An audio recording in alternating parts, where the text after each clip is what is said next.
I woke up with a feeling of death, so close, so inevitable. Death was there in my room, like dust on the furniture, on a glass long untouched. My thoughts were death, my moves were death, breathing was death. Blunt gongs of death were banging my head from within. My consciousness was death itself. I was chained to that dark and heavy afternoon death. Time stood still while death filled the room. I get myself a drink. I drink long sips of heavy, cheap, stinking liquor. I drink fast and lot, getting drunk almost instantly from both high quantity and low quality. I want to beat that horrible feeling of death.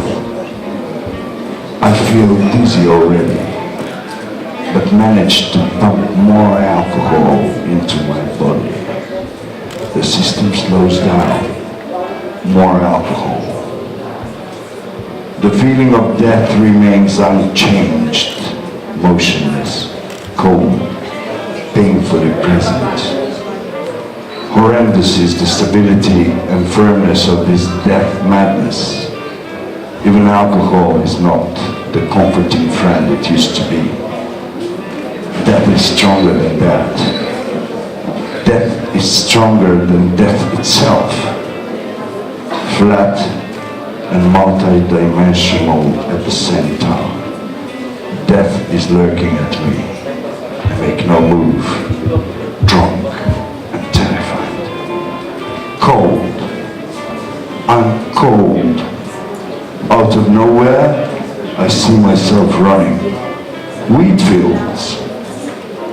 I see myself lying in the golden rain, a naked woman dancing in the blazing heat. The vision fades away, drowning in the face of death that never left the room. It was a mirage, a rude joke made by death. Accommodated in my room, carving my skin, penetrating my body, feeling my nose and ears, replacing my breath, feeling my lungs and stomach with a thick and sick, stinking pus. Death was there in my room. Death was there, and there was nothing else.